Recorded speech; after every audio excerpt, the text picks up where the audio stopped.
Isang magandang araw po sa inyong lahat, mga minamahal kong mga kapatid sa Panginoon. Ito po ang inyong lingkod, si Pastor Ruel Camia po, mula po dito sa Winnipeg, Manitoba, Canada, para po sa ating pag-aaral ng salita ng Diyos ngayon pong umaga. Welcome po sa Tinig ng Pag-asa. Dalangin po ng aking puso na datnan kayo ng pamamahayag na ito, na kayo po ay nasa mabuting kalagayan. Awa po ng Diyos, kami naman po ay nasa maayos na kalagayan.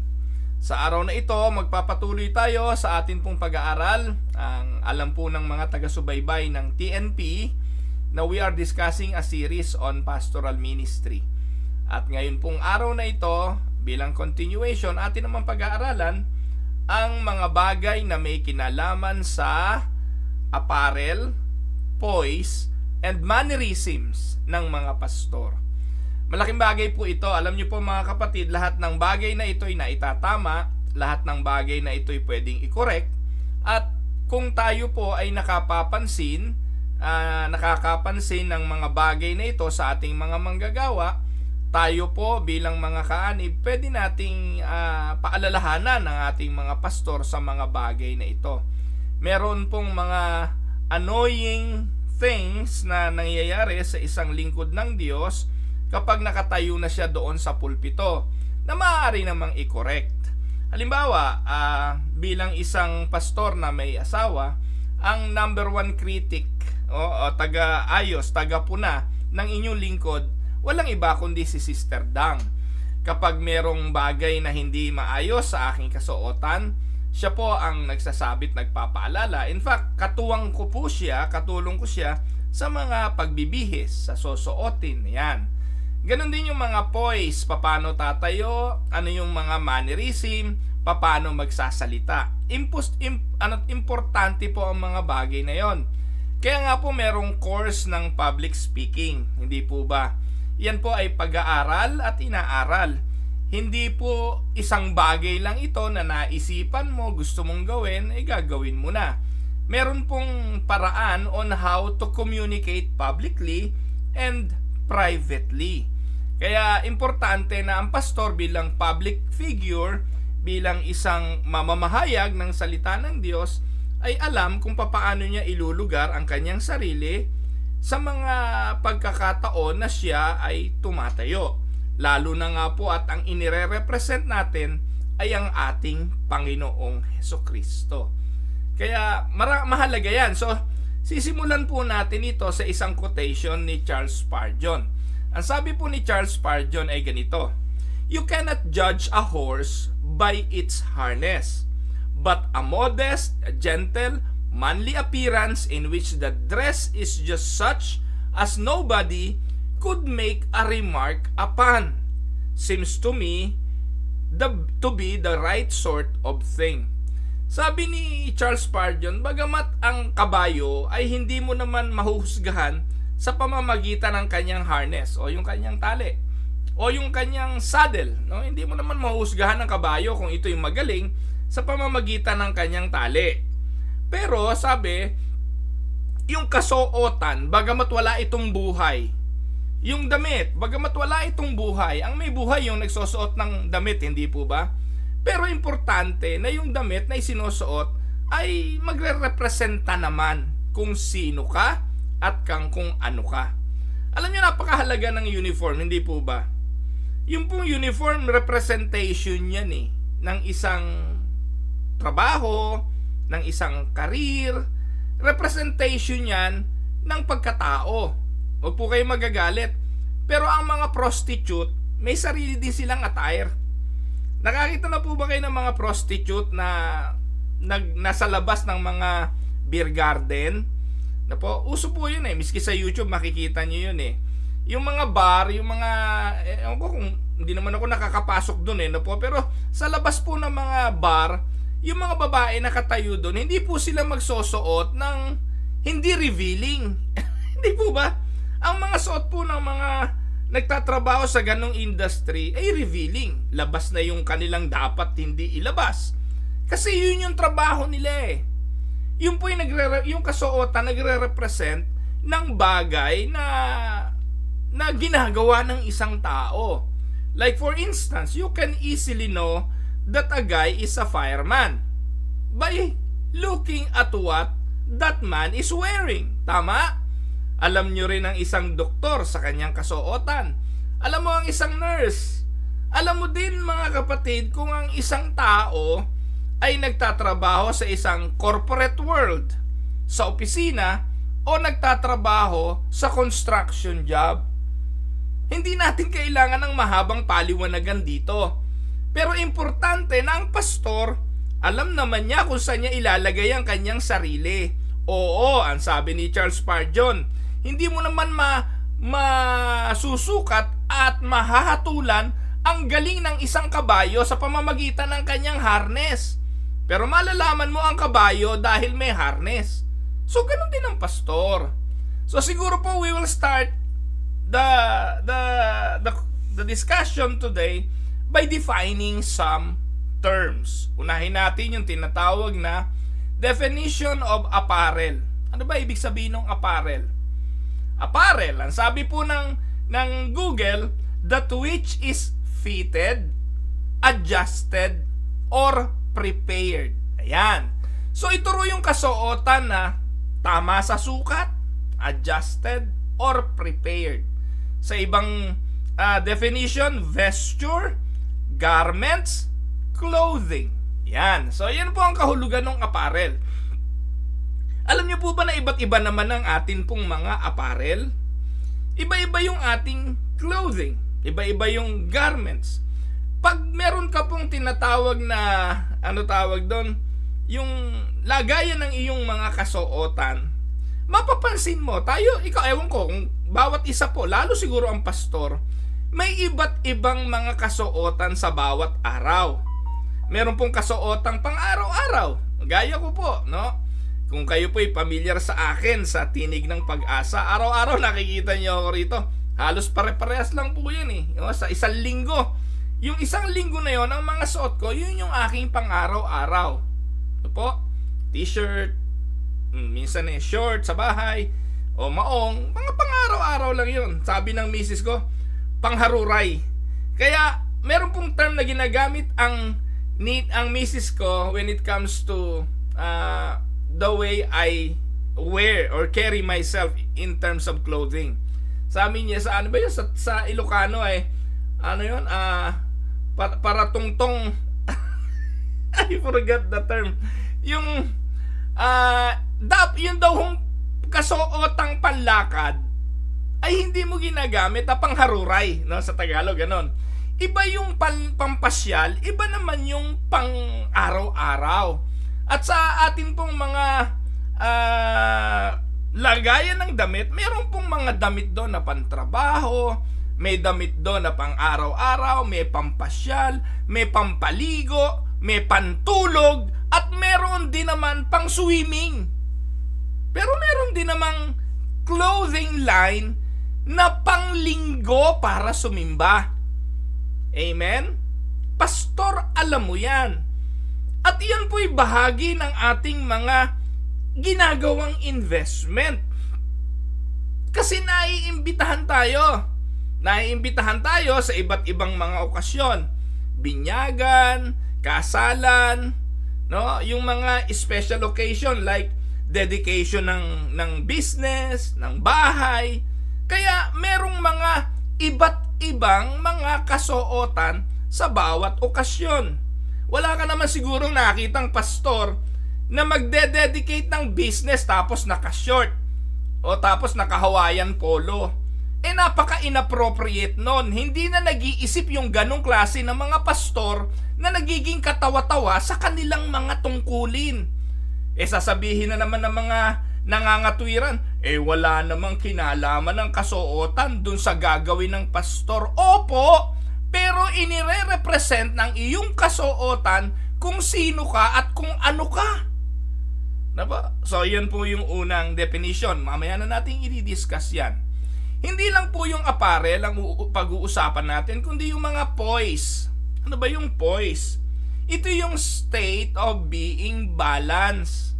Kumusta tumayo yung pastor? Pag nagsesermon, nakatabingi, nakaliyad, mahalaga yun. Kasi sa public speaking, yung mga gesture, yung mga tindig ay isa sa mahalagang tinitingnan ng nakikinig. Ito yung tinatawag na equanimity, repose, dignity, as in bearing or carriage. How you carry yourself. Alam ng mga miyembro, alam ng tao kung ikay timid, kung ikay nahihiya, kung ikay natatakot, depende sa poise. Nakapanood na ho ba kayo ng mga singing contest? O ng mga beauty pageant? Napakahalaga na i-judge ng mga hurado yung paano lumakad. Kaya nga sa Miss Universe na uso sa Pilipinas yung pinag-aaralan kung paano, ano yun? Ayun, sabi ng misis ko, para tugtog, para tangtang. Yun. Ayan, nawala tuloy ako. Ginadjust din ng mga tao yung how the contestant walk. Kaya nga nauso yung tsunami walk. Hindi ko pa tanda kung sino yung binibining Pilipinas na may tsunami walk. Ano po? So, ginadjust yun how they carry themselves. Yung state of being balance. Yung pag nando na sa lugar na yon, alam na nadalin yung kanyang sarili. Alam niyo mga kapatid, isa po sa napakawalang kwentang attitude ng pastor, yung pagtayo pa lang, hihingi na siya ng disclaimer. Yung hihingi ng disclaimer, wag ninyong gagawin yon. Yung pagtayo pa lang ng pastor, pasensya na kayo mga kapatid, kinakabahan ako. Representative ka ng Diyos, tagapagdala ka ng salita ng Diyos. Opo, hindi po naialis, kinakabahan tayo, kahit ako kinakabahan din. Pero wag mo nang sasabihin at wag mong ipapahalata because you are a representative of God. Madalas yun ang simula ng mga pasok ng mga pastor bilang mga alibay na kung sakaling magkamali, may bagay na makalimutan, humingi na siya ng pasensya beforehand. So, kasama yun sa poise na dapat makita ng tao na you will represent God, you will be confident. Medre po kasi ako mga kapatid, bago po ako nagpastor At bilang medical representative, nire-representa namin yung company na aming pinagtatrabahuhan. No? At pagdating mo po sa mga doktor, sa mga butika, ikaw bilang medrep, kailangang mag-represent ng kumpanya na iyong pinagtatrabahuhan. May uniform kami. May logo, yung amin pong polo. Ano po? So, ganun din tayo sa harapan ng Diyos. Nagre-represent tayo sa harapan ng mga tao ng ating Diyos at ng kanyang mensahe. No? O, ano pa? Yung mannerism, importante yan. Marami pong mga mannerism. Lalo naman po ako, marami din ako niyan. Para po ako si Duterte, lagi po ako nakaganyan din No? Minsan hawak ko po yung ganyan din po ako mag-isip. No? Ewan ko kung anong minsan ganyan. O kaya ganito. May mga mannerism din ako sa pulpito. Pero yung iba, nabawasan na kasi nga po, yung misis ko, nakakatulong siya. Mahal, merong ganito, yung ganyan, yung ganon. Yung minsan nagsasalita, lumolobo yung laway dito. No? Ay naku mga kapatid, ako pag ako po ay nakikinig sa isang pastor, nakita ko lumolobo na yung laway dito, nahihiya ako Gustong gusto ko pong punasan. No? Pero minsan, hindi na rin napapansin ng pastor yun. Pero dapat pinapaalalahanan. Gusto mo ba na nakikinig kang gano'n, tapos lumolobo dito yung laway ng pastor? Those are things that can be corrected. Pastor, panyo lang katapat nun every now and then, punas-punasan. Yung tumatalsik yung laway, nako, minsan, yun po, problema yun minsan sa denture, problema sa ngipin, at minsan, nagagawa ng paraan yun. Na i-correct yun. Pero yung mga mannerism na panundag-lundag, o kaya yan gumaganon yung paa, at kung ano-ano pa sa pulpit, mga mannerism na i-correct yan. Ang meaning yan, characteristic or marked adherence to our unusual or affected manner, style, or peculiarity. Yan po, talagang iba-iba Merong mga kanya-kanyang kaibahan. No? Yung tinatawag na peculiarity of manner as in behavior or speech. Ang tawag doon, mannerism. So, yan ang pagtutuunan natin ng pansin ngayong umaga bilang isang paalala sa ating mga pastor. Hear me mga kapatid, kayo na nakikinig, huwag nyo namang hatulan ng inyong mga pastor kung hindi, kung tayo magiging instrumento para maituwid at maitama, gawin natin privately. Huwag naman yung ipangalandakan pa or gawing katawa-tawa ang pastor. Gamitin natin ang oras na ito ng ating pag-aaral para maitama kung may mga bagay na dapat itama. Una, sa apparel o yung bihis kasuotan ng isang pastor.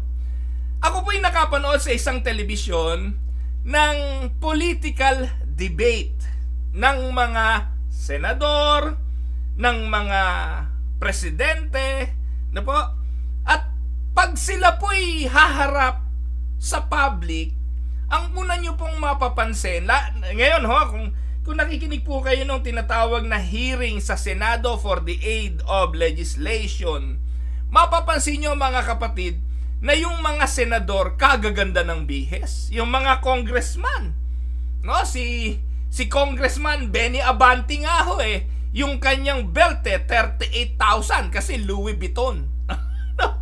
Naakusahan sila ng mga, sabi nga, tawag sa kanila mga buhaya kasi ang gaganda nga ng bihis, no?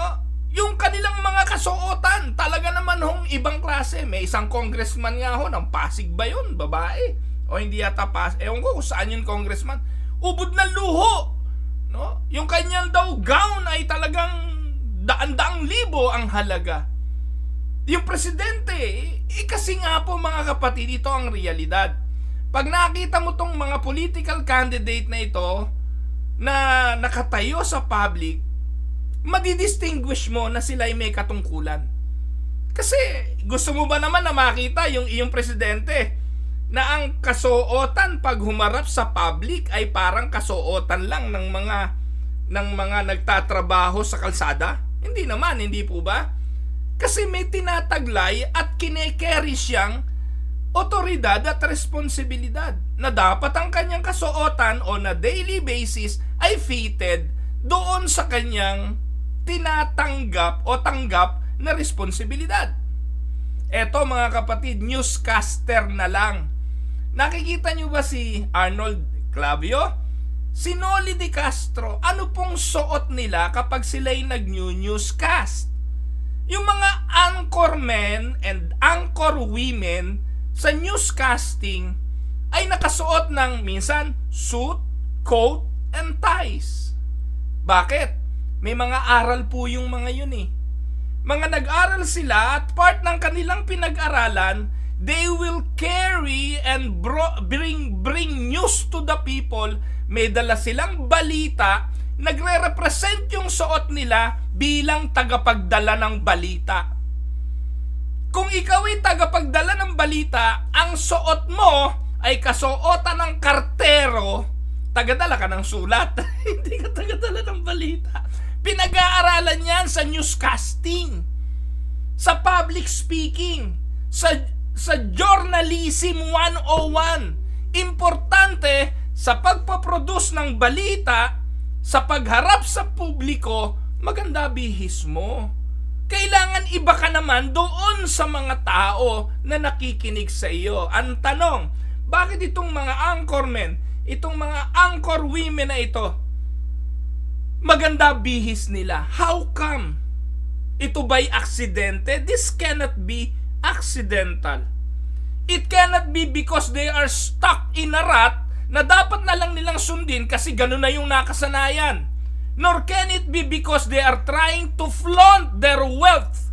Gaya ng mga congressmen, congresswomen, o yung presidente, o yung mga nasa politiko. I don't think so. I don't think suot nila yon to impress the world. These people never do anything without a good cause. Now, ano yung cause? No? So why do presidential candidates, why do anchor people dress up when they go to work? Kayo po sumagot mga kapatid. bibigyan ko kayo ng pagkakataong sumagot. Hindi na lang yun. Wag na lang yung mga anchorman, wag na lang yung mga presidential candidate, yung nurse. Bakit yung mga nurse may uniform? Bakit ang mga bumbero naka-uniform? Batang pulis naka-uniform? Batang mga sundalo naka-uniform? Type A, Type B. Magkakaiba yun, di po ba? Bakit yung mga taong ito, aksidente lang ba na naka-uniforme sila? Kayo sumagot.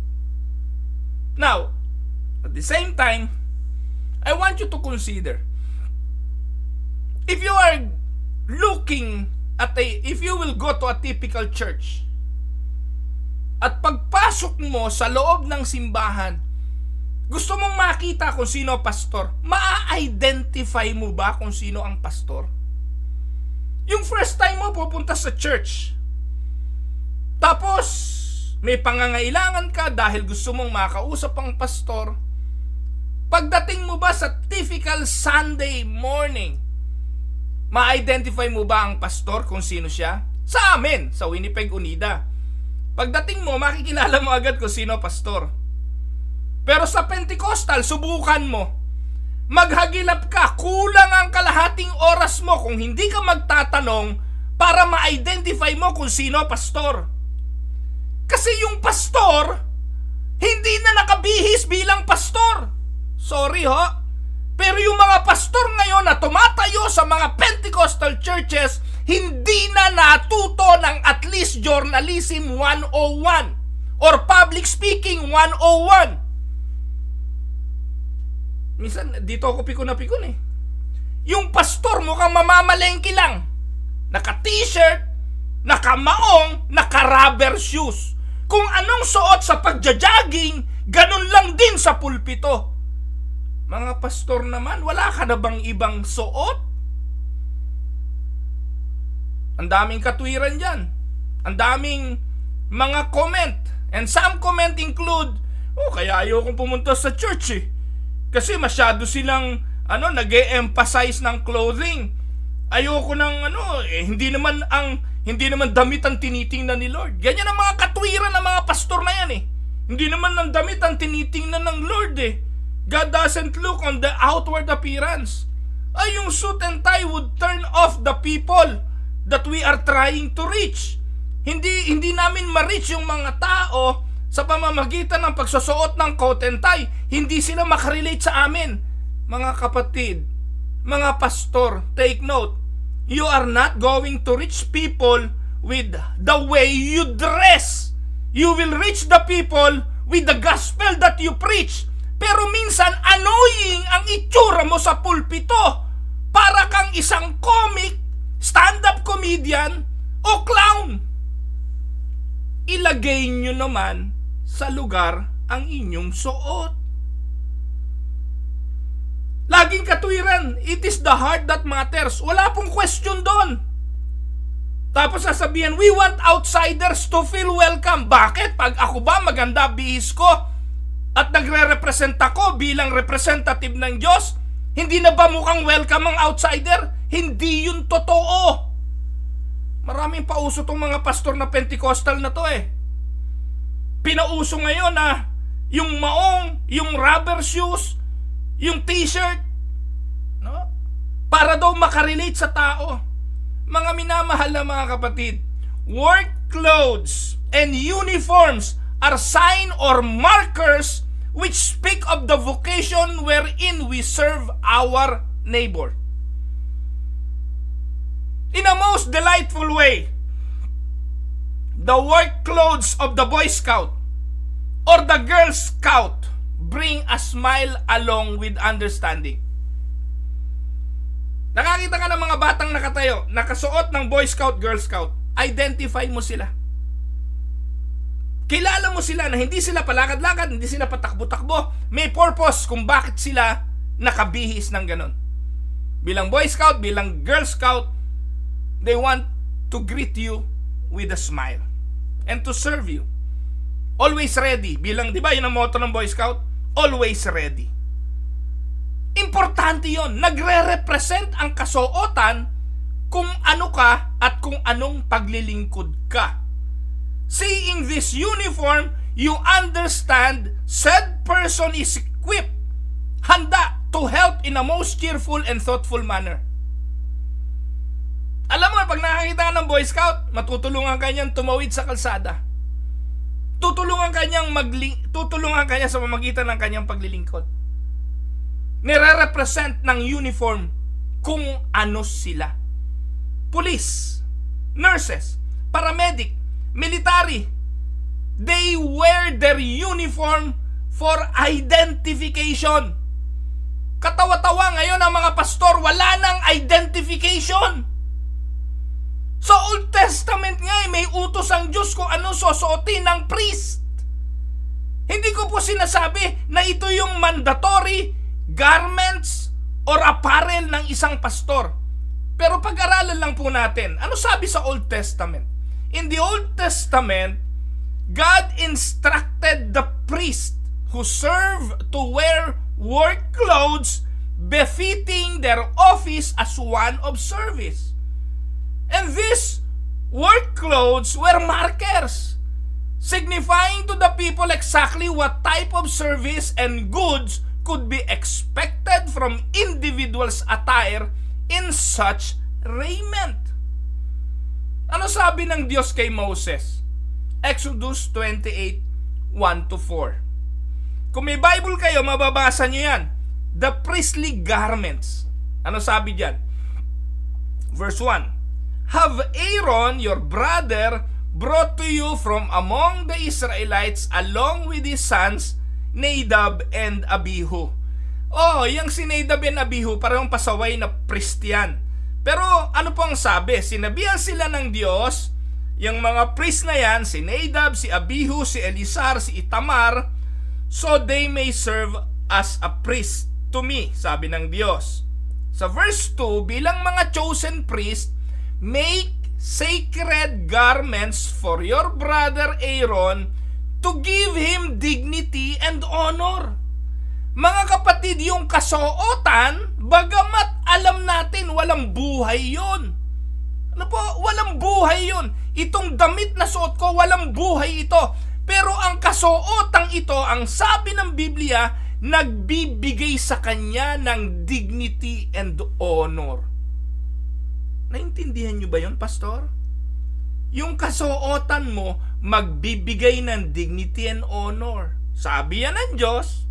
Verse 3, tell all the skilled workers to whom I have given wisdom in such matters that they are to make garments for Aaron for his consecration, so he may serve me as priest.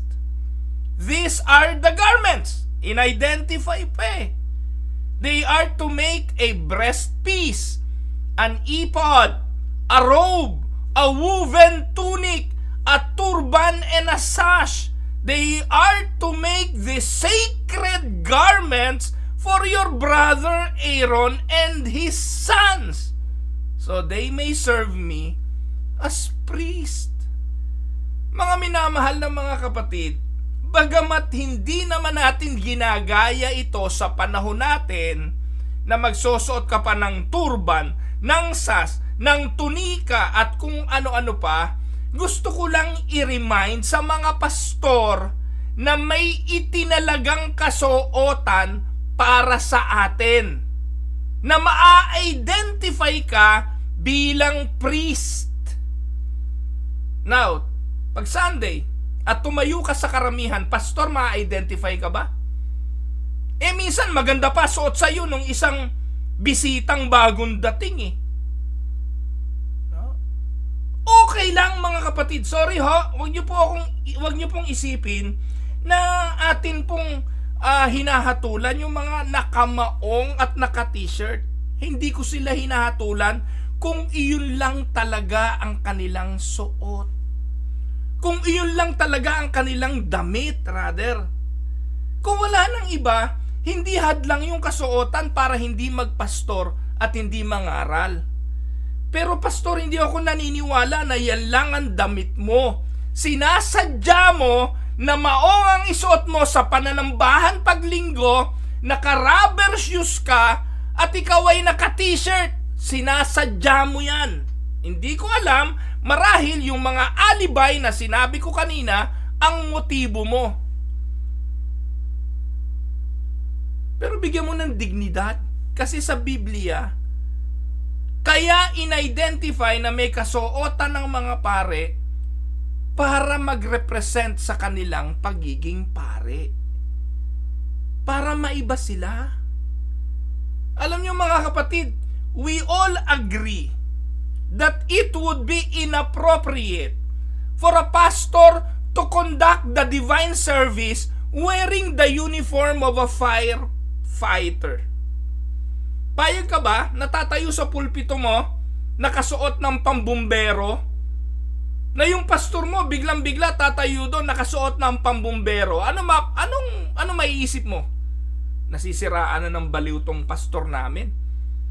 Sipin mo, linggo nakasuot ng pambumbero, o nakasuot ng pandoktor, o nakasuot ng pampulis, o nakasuot ng pang-military, o nakasuot ng pang-clown. Yun ang gusto natin kasi ang daming pastor na clown ngayon eh. Bakit hindi pa natin pagbihisi ng clown? Dahil yun din lang ang gusto nilang mangyari sa mga pinagagagawa nila eh. Para silang mga comedian at mga clowns. Eh di pagsuotin na natin ang clown. With pun intended. Pero anong ikaw na natagapakinig, nakita mo pastor na ganito, matutuwa ka ba? Bagamat yung being firefighter is a good vocation, but the service of fighting fires is not what the divine service is about. Bagamat okay ang maong, ang tibay niyan. Lalo nga kung 501 nga yung maong ni pastor eh, ang mahal niyan. Mas mahal yan kesa sa mga formal wear. Eh kung naka-t-shirt nga, naka-polo shirt nga, tapos bilibong, ano ba yan? O kaya ano ba yung mga mamahaling polo shirt? Mas mahal yung polo shirt kesa sa magsuot ka ng formal attire. Kaya minsan alibay lang talaga ng pastor yung pagsusuot ng mga ganito. Pero kung i-analyze mo, mas mahal pa yon kesa sa isang mahabang long sleeve na mayroong kurbata. Nakuha niyo po mga kapatid?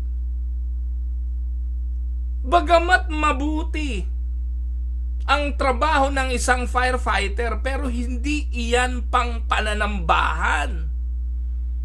Ang uniforming yan ay hindi pang pastor.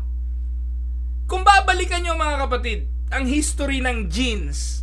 Do you know the history of Levi's? Nung araw po mga kapatid, nung panahon na uso yung gold rush sa Amerika, si Levi, yung may-ari ng company, naisip niya na dahil sikat yung mga gold miners, bumili siya ng maraming tela sa China. Yung maong, yung rugged maong, yung tela nun. At ginamit ito ni Levi na tent ng mga gold miners. Nung nauso yung gold rush, ito yung mga ibinenta niya. Usong-uso noon, yung ginagamit na maong pants, wala pang maong pants noon.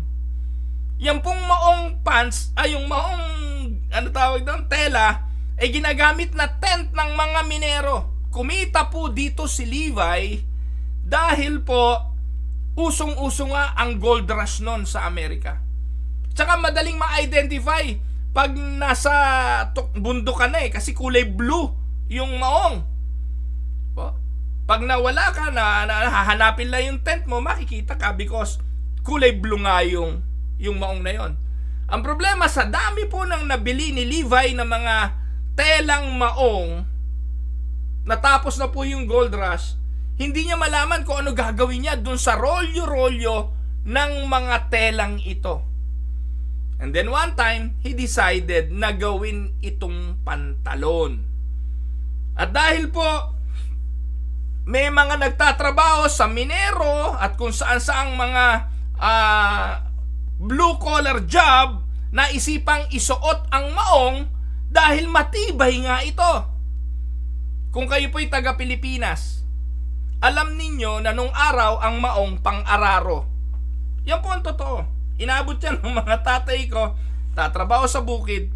Ang maong hindi formal wear, iyan po ay pantrabaho. Ang tawagan ng tatay ko dyan nung araw, yung maong ay pang-araro lang namin. Pero dahil nga sumikat si Levi's, di ba? Hindi niyo po ba nakita ang logo ng Levi's? 2 kabayo na nagahatakan na gano'n sa gitna ng maong para ipakita kung gaano ito katibay. No? Ayan, sabi nga, gumawa pa bishop ng Levi's carpenter. Dahil nagpapakita ito na ito ay pang hardworking people. Ano po? Pang western, pang cowboy. At hindi po ito pang pastor. Yun lang po ang ibig kong sabihin. Yang maong ay hindi pang pastor at hindi pang pulpito. Pero ngayon, anniversary ng church. 100 years anniversary. Ang speaker, si Bishop Ruel Camia. Nung ipakilala na ang speaker, tumayo. Naka-polo shirt, nakamaong at rubber shoes. Hindi na nahihiya. Proud pa, ipapaliwanag pa yun, i-justify pa yun. I-justify pa niya yun. Na ang kasuotan naman, hindi naman yun ang tinitingnan ni Lord. Si Lord ay nakatingin sa puso. Ano yung pinakikita niyo ron? Puso ng pagpapaimbabaw. Di ba?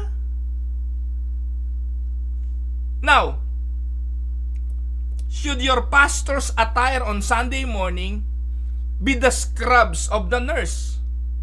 That too would give the wrong message, for it is a marker. A clothing is a signifier pointing to people to different gifts or different career. Kung tatayo ba si pastor naka-stethoscope tapos nakasuot ng doktor, di katawa-tawa. Hindi mo inaasahan yun doon. Pero mga kapatid, tayong mga taga-parishioner, may inaasahan tayong dapat suot ng aking pastor. Hindi natin siya kukwestiyonin kung siya'y naka-coat and tie. Hindi natin siya kukwestiyonin kung naka-formal wear siya, kung black shoes or anumang leather shoes, kung siya po ay nagre-represent hindi lang ng salita ng Diyos at nagre-represent ng ating simbahan.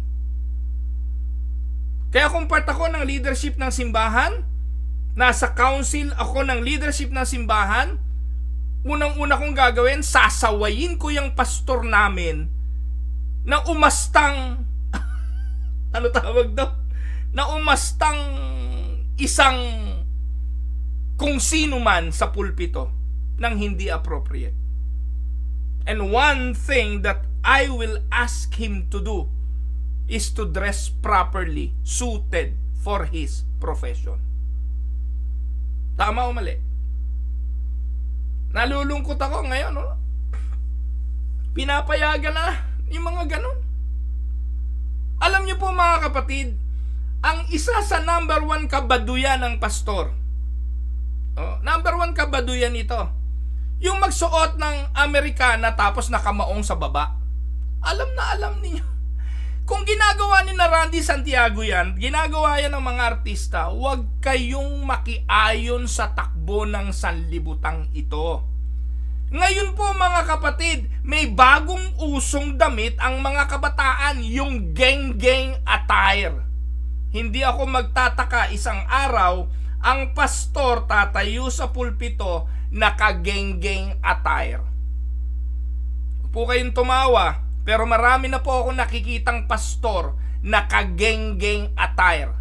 Hindi ko po sinasabi na mali ang pumunta sa Value Village o sa mga ukay-ukay para mamili ng attire. Hindi po masama yun. Pero pastor, eterno mo naman. Nakakurbata ka nga, iba kulay. Naka-polo ka nga, iba rin ang kulay. Sa iyong Amerikanang iba kulay, pagkatapos nakamaungkat, naka-rubber shoes. Gang-gang attire.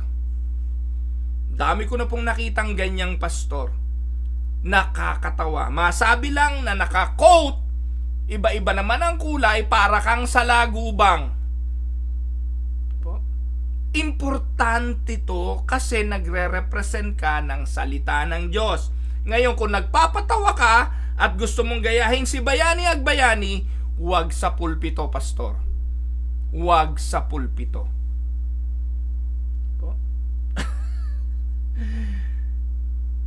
It is in its proper place, rather. Such workload speaks of a most noble and virtuous vocation. Being a nurse is a noble profession, a noble vocation. Being a policeman, being even a carpenter or a farmer, mga noble profession and vocation yan. At kung ano man ang suot nila, noble yun. Mabuti pa sila. Sinusuot nila yung tamang attire sa career at trabaho nila. Pero ang pastor, nakakatawa. At kayo ang pumiling maging katawa-tawa. Amen? Now, to respectfully drive home the point, would it be acceptable for the pastor to lead the divine service? Ang tawag pa nga natin dyan, divine service. Worship service. Would it be acceptable for the pastor to lead the divine service dressed in the clothes of a Muslim imam or a Jewish rabbi? Papayagan nyo ba? Would it be acceptable? Ang sagot nyo dyan, hindi. Never. Sasawayin namin siya pag yun ang suot niya. Pero bakit hindi nyo sinasaway kapag nakamaong na lang? Di mas okay pa sana kung damit ng imam o damit ng Jewish rabbi. At least, religious. Kesa naman sa maong nga t-shirt na alam mo, kasuotan ng geng-geng attire. Nakuha niyo po mga kapatid ang pinupunto ko? Hindi natin sila papayagan na magsuot niyan. Not at all, for such uniforms speak of service that comes not from our biblical standpoint, kundi galing sa Quran at galing sa Talmud. Yung Muslim imam, yung Jewish rabbi, kaya ganun ang bihis nila, tapat sila sa kanilang Quran at sa kanilang Talmud. But that is not what the Christian church is all about. Alam niyo po, kaya minsan laughing stock ang mga Kristiyano Ang magpakilalang pastor ngayon, nakakahiya na sa mga pinaggagawa ng maraming pastor. Nahihiya na po akong ma-identify na pastor sa mga pinaggagawang nakakatawa ng maraming pastor. Kung hindi mukhang pera, kung hindi puro pera ang sermon, mga nakakatawa at inilalagay ang kanilang sariling katawa-tawa. Sakit naman, pastor. Ang sakit nyo namang magsalita. Sabihin nyo sa akin kung hindi totoo. Now, kayong nakikinig, kayong mga miyembro, kung talagang walang ganong kakayahan ng pastor, tapos rural church naman, maiintindihan natin yan. Napakahalay, nandun ka sa tribo ng mga mangyan, naka-coat and tie ka. Naiintindihan ko yon. Kaya you should dress to the occasion. Pero mga kapatid, nasa urban area ka. Huwag ka namang magsuot ng pambundok. Iyon lang po naman ang gusto kong sabihin Lumagay ka sa okasyon. Dahil alam ko, pastor, hindi ka pupunta sa beach na ikaw ay naka-coat and tie. Hindi ka pupunta sa party, sa kasalan, sa mga special occasion na nakamaong at naka-t-shirt lang. O ngayon, sino ang ipokrito? Sino ang mga ipokrito? Dahil nakikita ka naman, pastor, pupunta ka sa hotel, attend ka ng meeting doon, coat and tie ang suot mo. Pero pag Sunday, maong at t-shirt ka lang. Anong ipinakikita rito? Ang kaipokritohan yung mga pastor kayo. Katulad kayo nung sinasabi ni Jesus sa aklat ng Mateo, mga nityong pinaputi sa labas pero ang loob ninyo ay bulok ng mga buto. Sakit naman, pastor. Masakit pero totoo. Now, to respectfully drive the point, there are many potential areas where pastors can offend. Ano-ano yung mga areas na yon na kung saan ang pastor ay nakaka-offend? 1. The way they dress. Ang pastor nakaka-offend sa kanyang suot. For instance, mga kapatid, kapag ikay nawala in a familiar place, halimbawa, naligaw ka, pumunta ka sa Thailand. Wala namang sa Thailand, konti lang nagtatagalog, no? Ay, nag-i-English. O kaya naman sa Japan, na talagang konti lang ang English. O kaya sa China.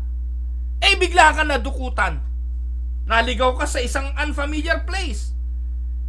Hinanap mo, limingon-lingon ka, naghahanap ka ng tulong.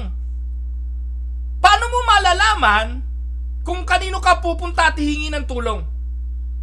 Una mong titingnan, yung mga kasuotan. You can easily identify a policeman dahil nakasuot sila ng damit ng pulis. You can easily saw a law enforcement officer because of the dress or the clothing that they are wearing. Nangingibabo sila kesa sa sibilyan. Tama? Without even reading the wordings in the uniform na nakalagay pulis, alam mong pulis yun.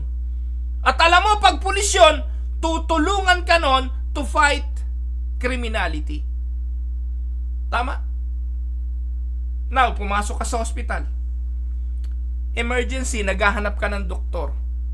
Alam mo kung sino pasyente, identify mo kung sino nurse, alam mo kung sino janitor, alam mo kung sino ang doktor. Tama, mali. At alam mo, to look for an assistance sa iyong pangangailangan. Tama?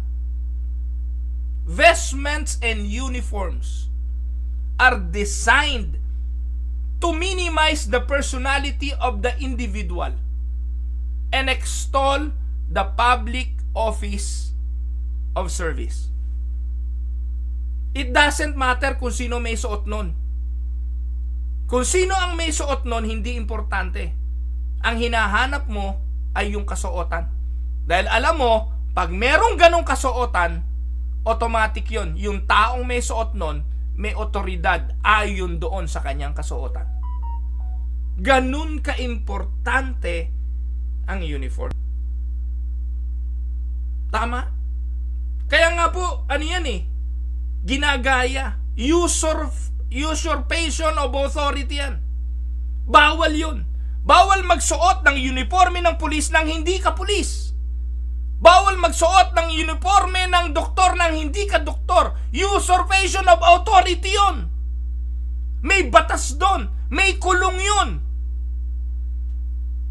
Eh ngayon, sa pastor, wala na. Una, hindi mo na nga ma-identify kung sino pastor eh. Dahil yung ginagawa ng pastor at nung mga scammer, parehas na. Di mo na malaman kung sino pastor, kung sino scammer eh. Dahil hindi palibasa nakatayo sa pulpito, nagtuturo ng salita ng Diyos.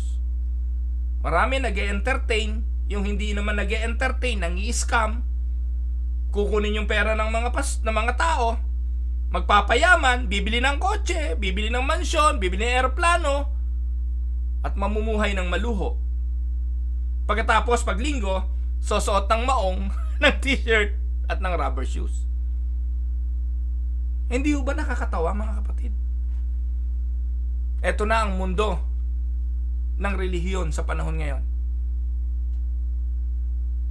One potential areas where pastor can offend is the way he dress.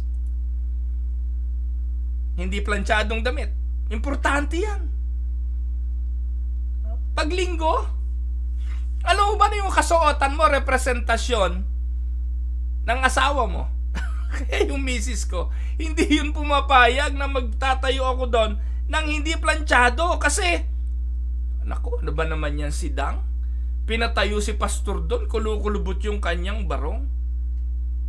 Ano ba naman yan si Dang? Baliktad pa yung t-shirt doon sa loob, kita etiketa. Ano ba naman yan si Dang? Yung sapatos ni pastor, di man lang sinyain. Kaya mahalaga ang role ng asawa ng pastor sa mga ganitong aspeto. Kaya ikaw na asawa ng pastor, makinig ka. Ikaw ay hindi pastora. Ikaw na asawa ng pastor, lumagay ka. Siguraduhin mo na yung asawa mo ay tatayo sa pulpito, ayusin mo suot niya. Minsan yung mga asawa ng pastor pastor-pastora pa Wala akong pastorang babae sa Bible. Huwag kang umastang ikaw ang pastor. Kaya dahil sa pagpapastor ng babae, lalo niyong idine-degrade ang inyong mga asawa. Kasi ang sabi ng Biblia, ikaw babae, tumahimik ka, magpasakop ka. Kaya ewan ko, nabe-bless ba kayo pag yung ang babae nakatayo doon tapos yung asawa nakanganga nakikinig doon sa kanyang asawang babae, sinisermo na niya yung kanyang asawang lalaki? Hindi nakaka-bless. Kasi sabi ng Biblia, ang babae, tumahimik ka. Ang babae, mangaral ka sa kapwa mo babae, mangaral ka sa mga kabataan, pero mangangaral ka sa mga lalaki, bawal yun sa Bible. Iba na yung napuntahan natin. Iba na yan. Pero pastor can offend in the way they dress. Kaya dapat planchado yung sapatos, shine. Ano po? Tapos yung damit nilalaban. Po? Okay lang po kung amoy alkampor. Kasi may mga ipis 'Di ba yung mga damit na matagal nang hindi na isusuot, pag nando sa loob ng damitan na may alkampor, pag suot mo amoy alkampor. Alam niyo alkampor, yung bilog na gano'n na pantaboy ng ipis. Okay lang ho kahit ganong amoy, basta nilabahan, malinis. Kasi nga po ang pulpito, representation yan. Opisina ng pastor yan. At sa opisina ng pastor, kahit saang corporate office ka pumunta, makikita mo ang mga nagtatrabaho, maaayos ang suot. Amen? Ngayon, anong specific guidelines na pwede nating ibigay sa mga pastor? 1. Dress like a professional in your setting. Pastor, again, yung panjogging, yung panggawa sa garahe at pag tatrabaho sa yard, pang yard yon. Pero pag pulpito, dress like a professional. Amen? Ngayon, ikaw miyembro, nakita mo pastor mo nakaganon. Huwag mo naman siyang pagalitan agad. Tanungin mo, pastor, wala ho ba kayong barong? Gusto niyo po, ibibili ko kayo. Pastor, gusto niyo po ng coat? Ibibili ko po kayo. Ano po? Ngayon, kayong mga miyembro, huwag kayong sita ng sita kung wala naman kayong mai-contribute. Ngayon, kung walang-wala talaga at sobrang hirap ng buhay, ano po? Naniniwala ako, pwede kahit ano. Lalo kung ang miyembro mo naman, lilima naman kayo, lilima pa lang yung miyembro na simbahan, okay lang yon. Pero kapag lumaki na kayo, lumagay naman kayo sa dapat ninyong kalagyan. Kakabili nga kayo ng building, may air condition nga kayo. Ang gaganda ng upuan nyo, kumpleto kayo ng mga musical instrument, tapos yung pastor nyo, mukhang basurero pag nasa pulpito. Huwag ganon. Huwag ganon. Kaya ang hamon sa pastor, dress like a professional. Amen? Ano pa? The fact of the matter is that people have a general expectation when they meet with a pastor or their spiritual advisor. Tama? Tandaan po ninyo, first impressions last. It is difficult to change in people's minds. Kayo ba'y nakapunta na nakipag-usap sa mga nasa bangko? Kung yung teller na pupuntahan mo sa bangko, pagpasok mo mukhang goons, pagkakatiwala mo ba yung deposit mo? Minsan nagdududa tayo eh. Pero yung nasa bangko, lahat sila maganda bihis. Yung nasa bangko, magaganda attire. Talagang hindi mukhang magnanakaw. Tatanggalin at buburahin nila yung impresyon ng mga pupunta sa bangko na meron sa kanila na magnanakaw ng pera. Kasi importante yun. Hindi kayo pupunta sa isang lugar na yung nandun hindi mukhang kagalang-galang. First impressions are difficult to change in people's mind. So, importante ang kasuotan. This level of confidence in you may be affected by clothing. Tama? Hindi ko maintindihan talaga mga kapatid. Yung mga pastor, nakapagbihis naman ng maganda pag may special occasion. Halimbawa, nagninong sa kasal si pastor. Sige nga, magninong ka sa kasal ng nakamaong at naka-t-shirt. Magninginong ka lang nun. Kaya sabi sa inyo, ang laking ka-ipokritohan eh. Aaten ng kasal, magnininong, coat and tie. Kasi may picture taking yan eh. Pero pag Sunday, t-shirt at maong. Saan nyo nahagilap yung mga ganyang klase ng mga kautakan? Di ba sa mga Pentecostal? Gaya kayo ng gaya. Nung araw nga ho, ang mga pastor, tandaan po ninyo, yung sutana, yung vestment, hindi po yan sa mga pare. Ang una pong mga nagsuot niyan, mga Protestant reformers. Protestant po yung vestment. No? Yung, ano tawag doon? Yung gown. Ministerial gown. No, ngayon, ayaw magsuot ng mga protestante ng gano'n, na-identify daw bilang pare. Hindi po yan pampare. Bakit po nauso yung ministerial gown? Kasi po yung ministerial gown, simpleng-simple lang po yun. Isang tela na mahabang ipinapatong kahit anong suot mo sa loob. Ano po ang theology sa ministerial gown? Makinig po kayo. Kaya okay lang po yun eh. Kung meron po kayong ganon, suotin nyo. Bakit? May theology dyan eh. Ang ministerial gown ay simpleng kasuotan. Kung anong kulay nito, ipapatong ito sa anumang may kasuotan ka. Para ano? Para itago ang iyong pagkatao sa pamamagitan ng ministerial gown na ito. Hindi palibasa nagsuot ka ng ministerial gown, nagpapabongga ka. No, napakamura ng ministerial gown. Pwedeng simpleng tela lang ito na tatahiin para lang matakpan ka mula ulo hanggang paa. Kaya ganun kahaba yon. Para i-cover ka ng ministeryo ng gown na ito sa iyong dating pagkatao. Dahil tatayo ka na sa pulpito, ire-represent mo ang Diyos at ang kanyang mga salita. Yun ang purpose nun, mga kapatid. At may iba't ibang kulay ang ministerial gown. Iba ang kulay pangkasal, iba ang kulay pagpatay, iba ang kulay sa iba't ibang okasyon. That is how professional clergy wear their clothing. Nakuha niyo po?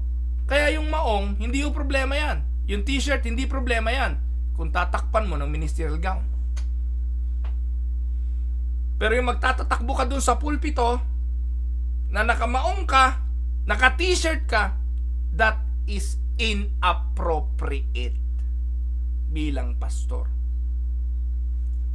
Kuha niyo po. B.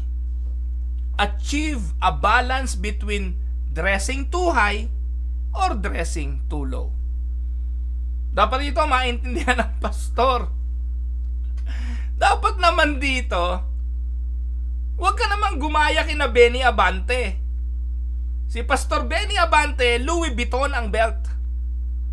Tapos ang sapatos, Florsheim. Ang mga damit, Signature. Tapos yung mga miyembro mo darating, mga magsasaka. Yung mga members ng church, nasa squatter areas yung iyong simbahan. Diba? That is too high. Ilagay mo naman yung sarili mo sa tamang lugar. Or minsan too low. Saan ka magsasalita? Sa Makati. Mga business men and women ang dadalo. Tapos ang bihis mo too low. Wag ganon. Kaya nga ang hamon sa pastor, balance between dressing too high or dressing too low. Anyway, ako po wala naman ako niyang dress na too high. Wala ako. Dito po ako sa Canada. Maniwala ako kayo o hindi, naka-coat ako, naka-tie ako, minsan yung sapatos ko. Pero hindi ako pwedeng hatulan ng mga miyembro. Si pastor, grabe naman magbihis. Hindi, wala ako noon. Hindi pa ako nakabili ng coat na patahe na fit sa akin, no? Wala. Pumupunta lang po ako sa mga mumurahin international clothing, no po. Yun po yung pinakamura dito eh. Dati po ang dami nabibili doon ng mga coat. Ngayon wala na rin masyado. Kung ano yung sale, yun ang hinahanap ko. Kasi ina-achieve ko lang yung balance. Sino kaharap ko? Not too high and not too low. Dressing at too high or business life level can intimidate some people and make the pastor unapproachable. Dressing too low or casual can place the pastor and his ministry on a level of a pal or a friend. In such cases, the pastor's opinion may not receive the appropriate respect. Tama? Maniwala kayo, pastor. Nakabihis ka ng ayos lang. Balance. Kahit hindi ka pa nagsasalita, may dating ka na. Amen? Pero, kung too low, kahit salita ka ng salita, wala kang dating. Kaya dapat balance lang. Amen? Ngayon, punta tayo sa isang bagay pa. The way the pastor talk. Bible na lang pagsalitain natin yan. Matthew 12, ano sabi? Or rather, 1 Timothy 4:12 muna. Sabi ni Pablo, do not let anyone look down on you because you are young, but set an example for the believers. Saan daw? Sa salita, sa conduct, sa pag-ibig, sa pananampalataya, sa purity. Kaya the manner the pastor talk must be an example to the believers. Amen? Kaya sa pulpito, huwag kang patawa ng patawang hindi nakakatawa. Huwag kang crack ng joke na ikaw lang mag-isa natawa. Hindi ka nasa pulpito para magpatawa and to get attention for yourself. Alam niyo mga kapatid, isa sa nakakawala ng kredibilidad ng isang speaker, yung buhay mong comedy. Minsan hindi na naniniwala kung sinasabi mo totoo o nagpapatawa ka pa rin. Kaya be an example sa mga believers. Hindi yung lahat na eksena para kang si Joey De Leon. Noon bakit Bulaga? Si Joey De Leon, lagi na lang merong isang one-liner na corning joke. Kung ganun ang buhay mo, di mag-itbulaga ka. Huwag mong gawing itbulaga ang pulpito. Itbulaga. Kakatawa naman kayong mga pastor, oh. Be an example the way you talk. Matthew 12. Ano sabi dyan? A good man brings good things out of the good stored up in him, and an evil man brings evil things out of the evil stored up in him. Totoo naman yun kung ano laman ng puso, yun ang lalabas. But I tell you that everyone will have to give an account on the day of judgment for every what? Every empty word they have spoken. Mga pastor, pagharap natin sa Diyos, ang unang hahatulan yung mga bagay na lumabas sa ating bibig. Ephesians 5:3-4, sabi ni Paul, but among you there must not even a hint of sexual immorality, or of no kind of impurity, or of greed, because these are improper for God's holy people. Nor should there be obscenity, foolish talk, or coarse joking, which are out of place, but rather thanksgiving. Kaya sa pulpito, yung mga joke, wala yang lugar dun Yung mga coarse joke, dapat pasasalamat. Ano pa? Talata pa, Colossians 4:6. Let your conversations be always full of grace, seasoned with salt. And Luke 4:22, ang sabi, all spoke well of him, si Jesus to, and were all amazed at the gracious words that came from his lips. Amen? So, ayan po mga kapatid, yung may kinalaman sa pagsasalita ng pastor. What about the poise? The way they walk or carry themselves or ourselves in public. Paano ba dapat? Una, pastor, dapat tayong maging courteous or good manners. Dapat alam natin yung table manners. Sa table, pag ikaw ay nakaupo, intayin mong ikay paupuin. Tama ba yun? Pagdating mo sa isang handaan, hintayin mong ikay paupuin. Kasi baka yung upuan na uupuan mo, merong pag-aari ng iba, mapaya ka. Diba? Biblical naman yon. Dapat sa restaurant, alam natin ang manner. Alam natin ang manner sa restaurant, sa shop, sa garage, personnel, at sa lahat ng ating pinupuntahan. Hindi palibasa, pastor ka, gagamitin mo yung pagiging pastor mo para ka mauna sa pila. Huwag ganun. Carry yourself properly, especially in public. Now, the way they take care of themselves, paano ba? Pastor, maligo ka. Importante ang personal hygiene. Tatayo ka sa pulpito, dikit-dikit yung buhok mo. Alam na hindi ka man lang nag-shower. Importante ang personal hygiene ng pastor. Mura lang ang cologne. Ang halay kung ikay may body odor, bad breath, dapat marunong ka ng hair grooming, mag-ahit. Hindi nakakadagdag ng wisdom at karunungan ang may balbas. Mga pastor ngayon, para magaya sa reformer, nagpapatubo ng balbas. Hindi ka mukhang matalino, mukha kang ermitanyo. Huwag ganon.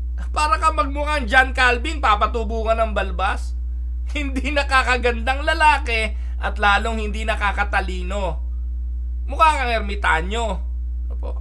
Kaya, anong dapat? Hindi lang hair grooming, clean shaving, ano pa? Dapat talaga malinis. What about personal fitness and exercise? May mga pastor na talagang parang may pulpito na sa tiyan Guilty rin ako niyan.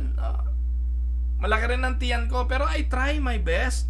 Na wag naman akong magmukhang... May mga pastor kasi mukhang wala naman disiplina Pag nandun ka sa pulpito, pinapanood ka ng mga miyembro, magtuturo ka ng fasting, pero mukhang hindi ka naman nagpa-fasting sa itsura mo. Magtuturo ka ng healthy living. Mukhang hindi naman healthy yung living mo. Halimbawa po tayo hindi po ba? We are an example. Natalakay na po natin yan, the pastor's example. Kaya importante yan, personal fitness and exercise.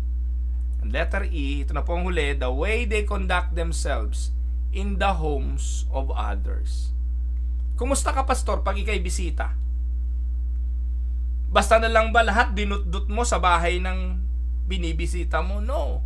Bilang pastor, you need to learn how to respect their possessions and their privacy. Huwag kang puro parinig. May mga pastor, pag dumalo sa bahay ng miyembro, uy, meron pala kayo ng ganito. Gusto ko rin to. Uy, ang ganda-ganda nito. Sana magkaroon din ako ng ganito. Huwag pa parinig. Pasalamatan mo ang Diyos sa mga bagay na meron ang mga miyembro. Okay lang maging masaya para sa kanila. Pero huwag kang maiinggit. At irespeto mo yung privacy. Tama? Pag umihi ka, pastor, sa bowl, linisin mo yung washroom. Po. At pag ikay pinatuloy at pinatulog, naranasan nyo na po ba yun? Naalala ko po, speaker ako sa Mindoro. Yun pong nag-invite sa akin doon ay mga tropa ng Liwanag. Ano po, mayayaman sila doon. Sabi po nung ni Ate Nora, yung nag-invita sa akin, sabi niya, Pastor Ruel, iyang nakahiga dyan sa tutulugan mo ay mga taong sikat. Ang nakahiga dyan, si Brother Mike Bilarde. Sabi, naka-helicopter pa raw si Brother Mike Bilarde nung bumaba sa Mindoro kasi dati silang El Shaddai. Nung hindi pa born again si Ate Nora, El Shaddai yon. Pinapunta niya si Mike Bilarde doon sa Mindoro para mag-preach. Yung higaan daw na yon, nahigaan ni Mike Bilarde. Yan. Tapos, sino pa ho? Si Proceso Marcelo. Nung na-born again na raw sila, pinadala niya naman si Proceso Marcelo ng, ano ba yung programa ni Proceso Marcelo sa radyo? Nakalimutan ko na. Ano po? Mula sa DCAS, pinapunta niya rin doon. Nakatulog din daw si Kaesong doon sa kama na yon. Tapos sabi niya, ikaw. Wow, special. Napaka-special naman. So, pinatulog ako doon. Pagkagising ko, alam niyo po, una kong ginawa, nilinis ko yung kama. Pinantay ko po, pantay na pantay. Nahihiya ako. Naaalis na lang doon. Hindi, gusot-gusot, parang dinaanan ng bagyo. At panghuli, pastor, sumulat ka ng pasasalamat. That is the way to conduct yourself sa bahay ng iba. Pag bumisita ka, dumalaw ka, pinakain ka, magpasalamat. Thank you ha. Thank you sa kape. Thank you. Maging mabuting tao tayo at mabuting halimbawa. Mga minamahal na mga kapatid, medyo napahaba na naman ako. Pero ito ang ilan sa mga bagay na dapat matutunan ng isang pastor. The pastor's apparel, the pastor's poise and mannerism, how he handle himself publicly and privately, how to carry ourselves as pastors in the home of others and the members. Dapat alam natin ang mga bagay na ito. Even yung personal hygiene. Amen? Again, maraming salamat sa inyong pakikinig. Hardin ng panalangin daw, yung kay Pastor Marcelo. Tama po yun. No, naalala ko na. Thank you, Ai, sa reminder. So again, maraming salamat. Pagpalain kayo ng Panginoon. Ito po ang inyong lingkod, si Pastor Ruel Camia, para po sa Tinig ng Pag-asa. God bless mga kapatid.